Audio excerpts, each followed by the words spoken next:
What if the happiest day of your life turned into a battlefield? What if the people who were supposed to become your family used your wedding, in front of 200 witnesses, to humiliate the woman who raised you? And what if, instead of falling apart, you turned that cruelty into the sharpest weapon of all? Revenge. Stay with me until the end, because this isn't just a story about a ruined wedding. It's about how betrayal, shame, and one calculated plan changed everything. My name is Clara Hayes, and when I stood at the altar on a warm spring evening in Savannah, Georgia, I believed my life had finally fallen into place. The chapel smelled of roses and cedarwood, sunlight filtered through stained glass, and every face in the crowd seemed to glow with expectation. My mother, Evelyn, sat proudly in the front row. She wore a simple navy blue dress she'd saved for months to buy, her hair pinned neatly back. She looked older than her years. Life hadn't been kind to her, but that night she radiated pride. She raised me alone after my father walked out when I was 6. She worked double shifts as a seamstress, often coming home with raw fingertips, just so I could stay in school and later go to college. To me, she wasn't just a mother, she was everything. And that was why what happened next cut deeper than any knife. My new in-laws, the Whitfords, came from old money. The father, Charles, had built a name in real estate. The mother, Diane, lived for appearances. From the moment I started dating their son, Nathan, they made it clear I didn't measure up. Diane, in particular, sharpened her disdain into little barbs. "Clara, that's a bold dress choice. Oh, your mother works as a seamstress, how quaint." Nathan always asked me to ignore it. "She'll warm up eventually," he'd promise. "She's just protective." But on my wedding night, Diane went further than anyone could have imagined. The reception hall glittered with chandeliers, laughter echoed off marble floors, and guests raised glasses in toasts. My mother smiled at me across the room, her eyes shining with tears. Then, as dessert plates clinked and waiters poured champagne, Diane stood up with a microphone in hand. "Before the happy couple dances," she said sweetly, "I'd like to share a little something with our guests." The room hushed. I glanced at Nathan, who looked puzzled. Diane's voice carried clear as crystal. "I just want to say how grateful we are to welcome Clara into our family. Of course, she comes from very humble beginnings. I mean, when your mother spends her life hemming other people's dresses, it must feel like a dream to finally wear one this grand." A ripple of laughter spread through the crowd, nervous, unsure. But she wasn't finished. "And let's not forget," she continued, her eyes glittering, "it takes a special kind of bravery to walk into a family like ours when you're clearly out of your depth." The words landed like stones, my chest tightened. I turned toward my mother. Evelyn's hands shook in her lap. Her face flushed red, her lips pressed tight, but she didn't speak. Someone near the back whispered loudly enough to carry, "Guess money really does marry beauty." More laughter followed.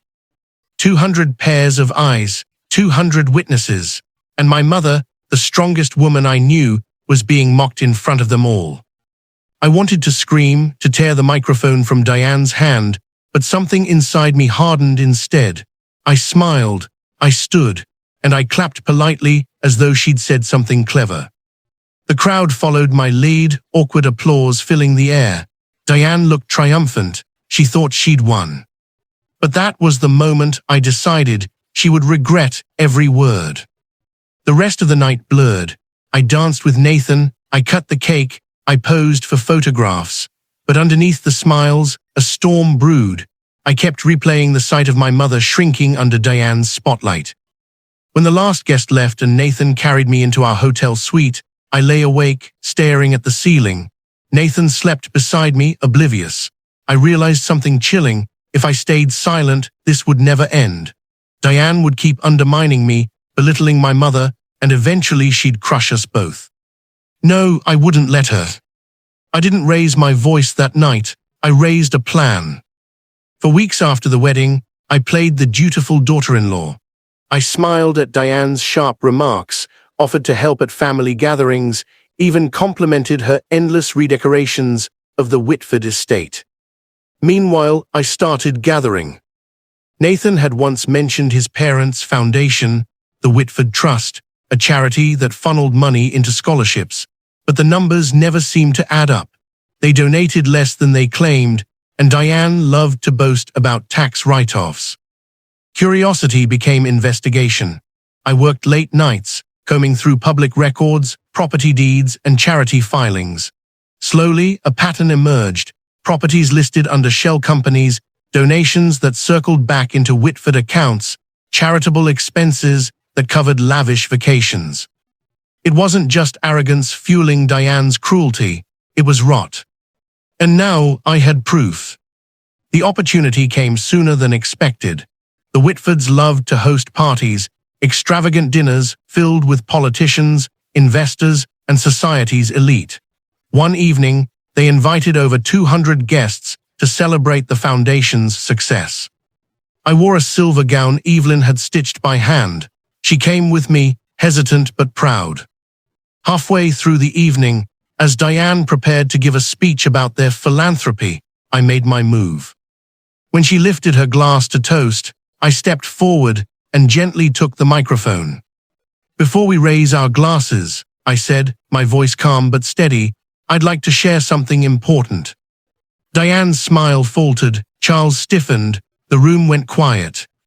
I projected the first document onto the massive screen behind me, an expense sheet showing donations rerouted into offshore accounts. Gasps filled the hall. Slide after slide revealed more: fraudulent filings, shell corporations, evidence of siphoned funds. Finally, I turned toward the crowd. "Ladies and gentlemen, the Whitford Trust is not a charity, it's a front," and every time they bragged about generosity, they were lining their own pockets. The silence broke into murmurs, then outrage.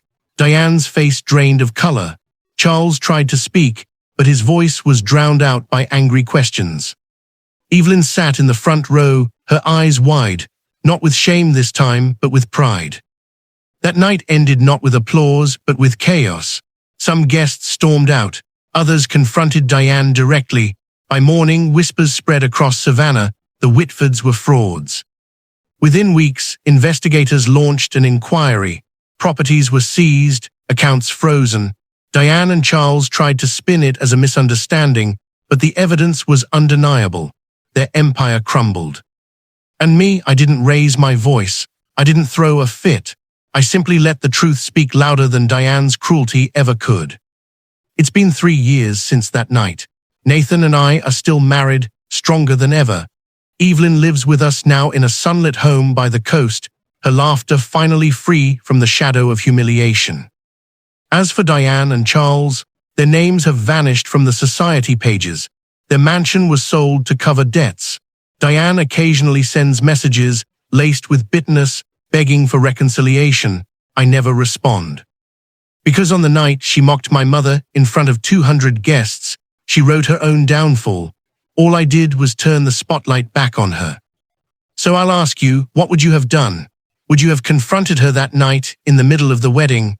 Or would you have waited, gathered proof, and struck when the world was watching? Share your thoughts below. And if this story of betrayal, vengeance, and poetic justice kept you on the edge of your seat, don't forget to subscribe to Tales Between Time, where stories like these remind us that sometimes the sweetest revenge is patience sharpened into a blade.